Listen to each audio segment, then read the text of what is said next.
Good morning students. Today we are going to discuss about the reaction involving cleavage of CO bond in alcohols. Students, earlier we have seen the reactions where there is cleavage of OH bond. Now we are going to discuss about the cleavage of CO bond. Okay, assume that if it is a compound that is ROH alcohol, so we are going to discuss about the reactions where RO bond is break, okay, or cleaved. So let us begin. Students, the reaction involving cleavage of CO bond take place in alcohols, okay, and talking about phenols, they show this type of reaction only with zinc, okay. Generally they doesn't perform this kind of reaction, but they can perform in the presence of zinc. Now students, let us discuss the very first, that is reaction with hydrogen halide. So whenever alcohols are reacted with hydrogen halide, they form alkyl halide, okay. Hydrogen halide is basically hydrogen and halide, and this halide may be fluorine, may be chlorine, may be bromine, okay.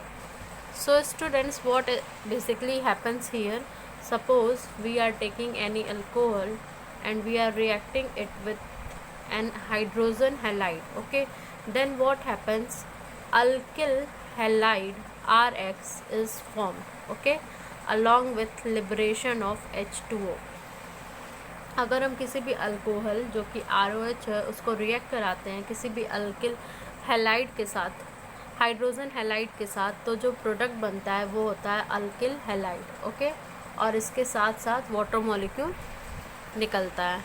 So students, the difference in reactivity of 3 classes of alcohol distinguish them from one another. तो students, अगर हमें distinguish करना होता है alcohols को उनकी further classes से, तो हम ल्यूकास टेस्ट का यूज़ करते हैं.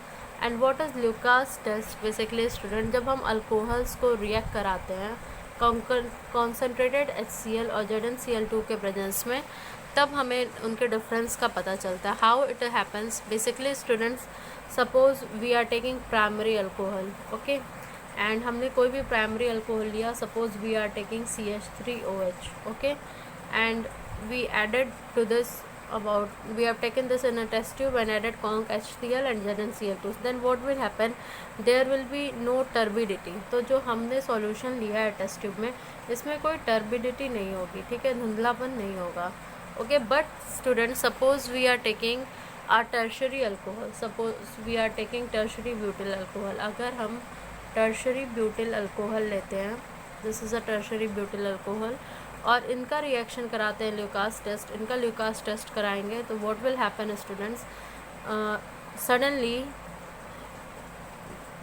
After the addition of conc HCl and ZnCl2 turbidity occurs. तो अगर हमारे टेस्ट ट्यूब में अल्कोहल है जो कि टर्शरी है, 3 डिग्री अल्कोहल है, और इसमें हमने ल्यूकास रिएजेंट ऐड किया है. ल्यूकास रिएजेंट क्या? Conc HCl and ZnCl2. तो क्या होगा, तुरंत जो है टर्बिडिटी आ जाएगी, ठीक है, धुंधपन आ जाएगा यहाँ पे. This is about the classes of alcohol. Now students, let's discuss about the second, that is dehydration of alcohol. Students, this is important because it generally asks in exam, and dehydration basically means dehydration. Hydration is basically water, so dehydration means minus H2O. So from any compound, if H2O is released, then it is known as dehydration. H2O is removed. अगर किसी compound से H2O निकल जाता है तो उसको हम लोग डिहाइड्रेशन कहते हैं, okay.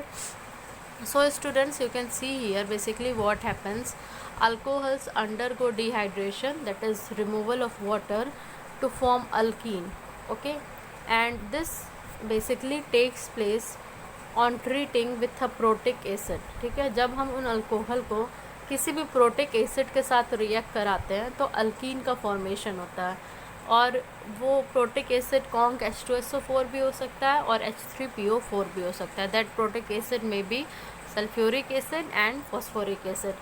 Now student, we can also use some catalyst like anhydrous zinc chloride. We can also use anhydrous zinc chloride. हम लोग anhydrous zinc chloride का भी यूज़ कर सकते हैं. So students, let us see what happens. Basically, Suppose you are taking any alcohol, you can see here, and you are reacting it with any protic acid, okay, and you just heat it.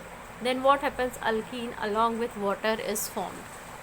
So students, ethanol undergo dehydration by heating with Kong H2SO4 at 443. Basically what you have to just recall is that if you are going to dehydrate a primary alcohol, अगर आपको primary alcohol का dehydration कराना है तो जो necessary conditions हैं वो हैं, आपको एक प्रोटिक मीडियम चाहिए, जैसे कि आप कॉन्क H2SO4 ले सकते हैं, एंड वन मोर थिंग, जो हीट हमें प्रोवाइड करानी है उसका टेम्परेचर कितना होना चाहिए?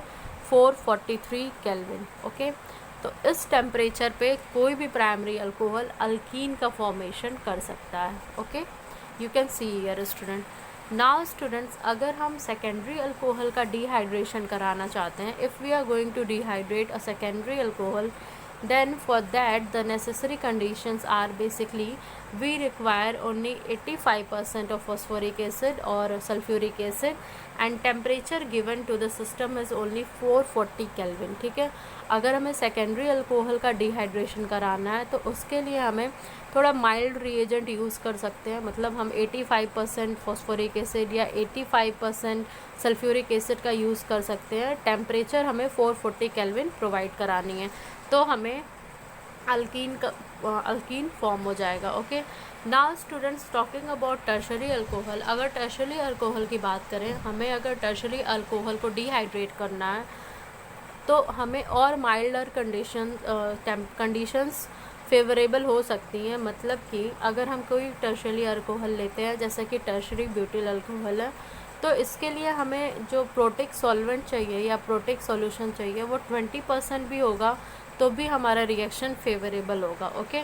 सो we can use 20% of conc H2SO4 and 20% of sulphuric acid, whatever we want. And student, for this temperature should be only 358 kelvin, okay.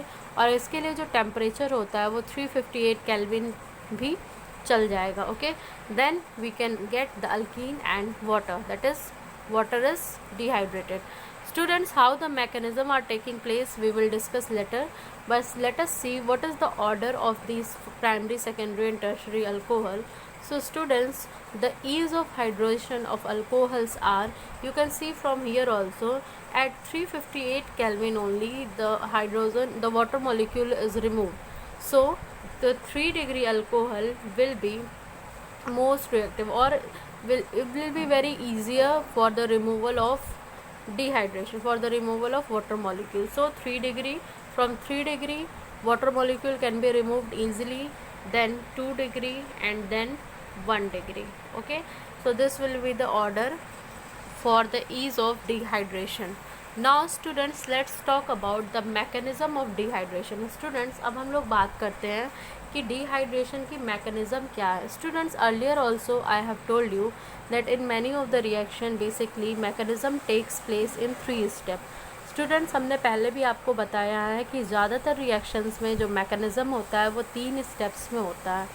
अगर वो इलेक्ट्रोफिलिक मीडियम से हो रहा है तो हम उसमें क्या करेंगे, पहले स्टेप में कोई भी प्रोटोनेटेड सब्सटेंस होगा, फिर उसके बाद से हम कार्बोकैटायन या कार्बन आयन का फॉर्मेशन करेंगे, उसके बाद हमारे थर्ड स्टेप में प्रोडक्ट का फॉर्मेशन होता है, okay.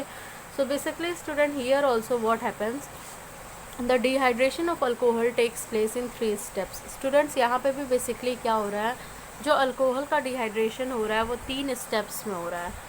Let us see what is happening in the very first step. चलिए देखते हैं कि सबसे पहले स्टेप में क्या होता है। सो basically student, in this step formation of protonated alcohol is done. पहले स्टेप में क्या होता है, जो अल्कोहल है उसका प्रोटोनेशन होता है। Students, earlier also I have told you as H+ is proton, so addition of H+ is basically protonation. So students, here you can see the proton is added to the alcohol and ethyl oxonium ion, that is a protonated alcohol is formed, ठीक है। जब हमने protonated alcohol का formation कर लिया, now students the second step will be, अब second step जो होगा वो होगा formation of carbocation. So students, basically it is the slowest step and hence the rate determining steps, okay. यहाँ पे बेसिकली होता क्या है स्टूडेंट्स, आप देखते हैं कि हमने जो प्रोटोनेटेड अल्कोहल का फॉर्मेशन किया था, ठीक है, तो यहाँ पे हमने देखा कि OH2 क्या है, OH2 positive, okay, and this is not stable, तो ये क्या करेगा, बॉन्ड पेयर को लेके रिमूव होना चाहेगा, तो ये बॉन्ड पेयर्स को लेके, जो बॉन्डिंग के इलेक्ट्रॉन पेयर्स हैं उन्हें लेके उस सिस्टम से निकल जाता है, okay, and there is formation of carbocation. उसके बाद यहाँ पे कार्बोकैटायन का फॉर्मेशन होता है along with the removal of water, water निकलने के साथ साथ कार्बोकैटायन का फॉर्मेशन हो जाता है। So students, as you know here this is acting as the base skeleton, and here the reagent will be attacked. So students, what will happen here elimination takes place. So basically you have understood about addition reaction, about substitution reaction. Elimination is one among them. Elimination reaction भी reactions के types का एक part है। तो students, elimination में क्या होता है, इट में भी अल्फ़ा एलिमिनेशन, इट में भी बीटा एलिमिनेशन, ओके। सो यहाँ पे क्या होता है, उसी कंपाउंड में से आप एक बॉन्ड पेयर जो है दूसरे बॉन्ड को स्टेबलाइज करने के लिए देते हैं। So students, you can see here as this carbocation is formed in the second step via the removal of hydrogen water molecule.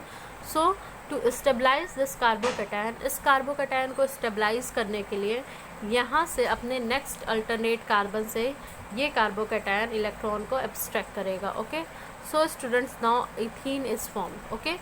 Ethene is for this case, and if you are taking another alcohols, then the product will be changed. Suppose you are taking propanol, then product will be propene. You are taking butanol, then product will be butene. ये depend करता है कि आप alcohol कौन सा लिए हैं, उसके करस्पॉन्डिंग अल्कीन का फॉर्मेशन होगा।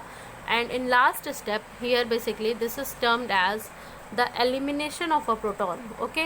You can also assume it as deprotonation. आप इस स्टेप को deprotonation भी कह सकते हैं या कह सकते हैं there is elimination of proton, okay.